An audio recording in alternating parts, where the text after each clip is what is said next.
всеки пети българин е беден. Според статистиката 1 милион и 600 хиляди души живеят с по-малко от 211 лева на месец. Според изследване на Института за икономическа политика, 70% от хората с кредит се затрудняват да погасяват задълженията си. И още тревожни данни. Само в Румъния децата са по-бедни от българските. Стана ясно при старта на европейска кампания срещу детската бедност. У нас над 420 хиляди мълчугани живеят бедно.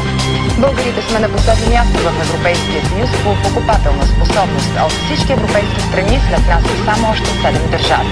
България е на последно място в Европейския съюз по брутен вътрешен продукт. Това сочат данните от анализа на икономическото министерство. Едва около 1/4 от българите са доволни от стандарта си на живот. Това обяви на своя интернет сайт Международната организация за социологически проучвания Галъп.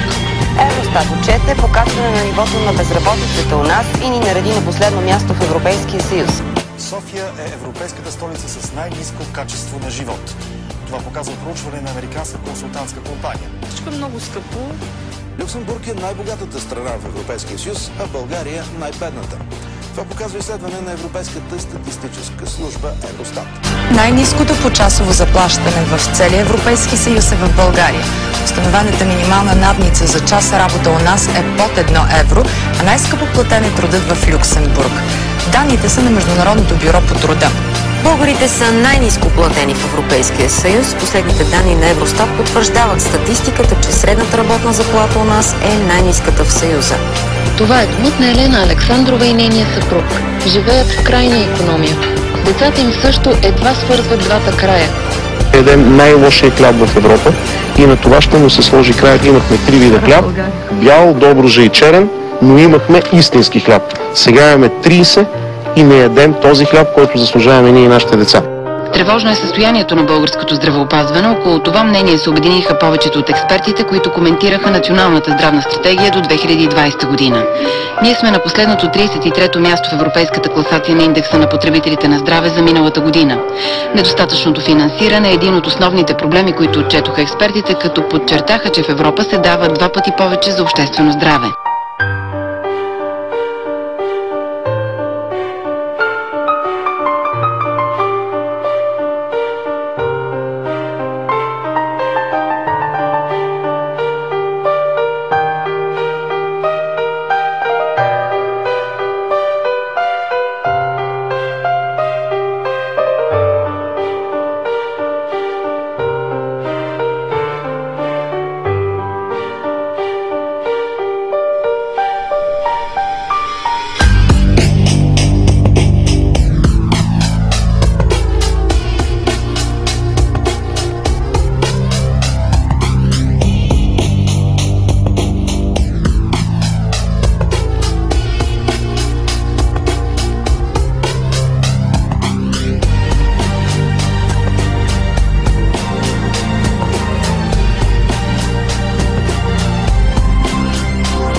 В истинска битка се превърна пазаруването днес в новооткрита верига супермаркети. Заради промоциите хиляди щурмуваха магазините още в ранни зори, заделили прилични суми от поне 200 лева и въоръжени с пазарни колички.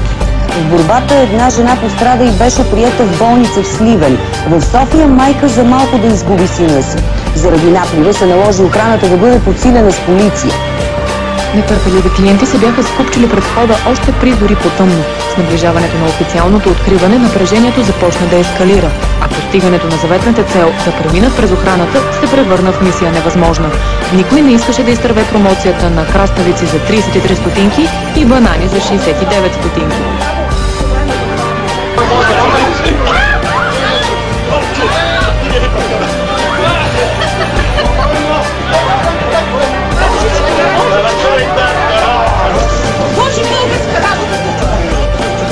Какво стана, като ви натискат? Нямате въздух. Какво стана си на мен? Ето ви къде е. Момче ли е? Момиче ли е? Алекс!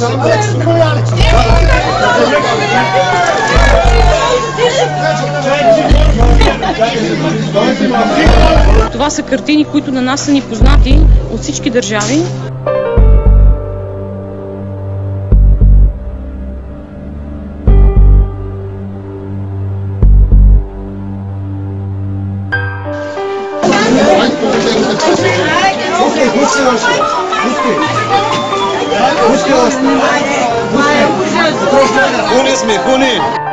Какво става сега? Станала е тук и само тя да се. Вие сега, че надигнате, ходи, надигнете капака, за да може да се пазат. Па няма така па да стане.